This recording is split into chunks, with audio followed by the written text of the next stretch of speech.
2021 সালে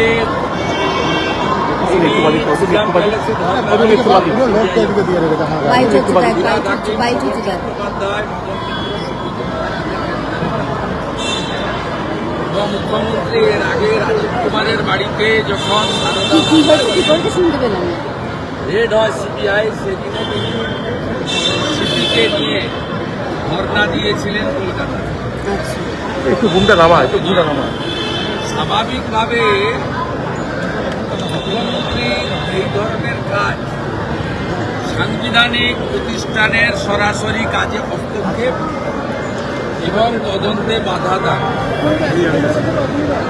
এটা একজন মুখ্যমন্ত্রী, তিনি শুধু রাজনৈতিক নেতা নেত্রী নন, প্রশাসনিক কর্তৃক নিন্দা জানাই এবং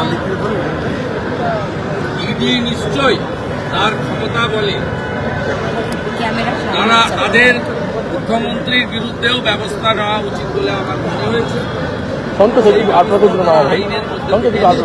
আইপ্যাক ভোটার লিস্ট থাকবে কেন? আইপ্যাক ভোটার লিস্ট আছে বলছেন, ভোটার লিস্ট থাকবে কেন?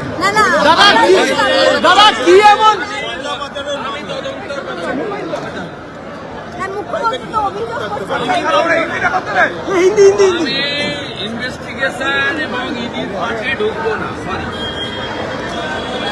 দাদা কি এমন? আমি মুখ্যমন্ত্রী যাওয়া, সিপি যাওয়াটাকে মনে করি অনৈতিক, অসাংবিধানিক, কেন্দ্রীয় সংস্থার তদন্তে সরাসরি বাধা দান মুখ্যমন্ত্রী এর আগেও করেছেন। রাজীব কুমারের বাড়িতে রেড হওয়ার সময় এবং তিনি 5 ঘন্টা ধর্ণা দিয়েছেন নিজাম প্যালেসে। আপনার যখন বেশ কয়েকজনকে গ্রেপ্তার করেছেন, এরা মুখ্যমন্ত্রীর অভ্যাসের মধ্যে পড়ে।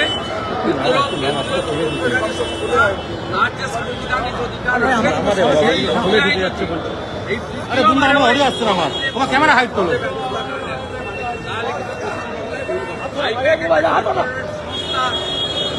তাদের বিরুদ্ধে অভিযোগ আছে, তদন্ত করবে, তারা লিখিত কাগজপত্র, তাদের রিটার্ন ফাইল সবকিছু পরিষ্কার আছে।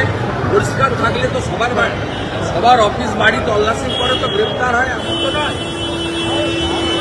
করবে আমার বাড়িতে সিআইডি পাঠিয়েছিলেন, আমার প্রবীণ বাবা মাকে হেনস্থা করেছেন, সিআইডি পাঠিয়ে 3 বার। আমি তো সিআইডির কাছ থেকে ভোটাও নিয়ে মারতে গেছিলাম। গ্রামের এমএলএ অফিসে আসামি সার্চ ওয়ারেন্ট ছাড়া তছনছ করেছে অফিস। মুখ্যমন্ত্রীর মুখে এগুলো মানায় না। আমি চ্যালেঞ্জ করলাম, বিজেপি কেন যে কোনো লোকের বাড়িতে পাঠিয়ে দেখুন, পাঠিয়ে দেখুন পার্থ চ্যাটার্জির কচি বান্ধবী অর্পিতার মতো 51 কোটি টাকা কারো বাড়িতে পাবে না।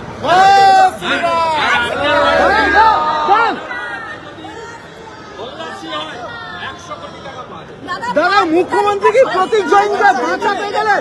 দাদা বাঁচাতে গেলেন, মুখ্যমন্ত্রী কি বাঁচাতে গেলেন?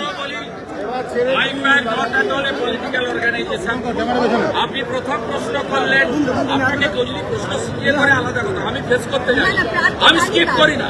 প্রথমে বললেন ভোটার লিস্ট আইপ্যাকে থাকবে কেন? এখন বলছেন প্রার্থী তালিকা আইপ্যাকে থাকবে কেন? দাদা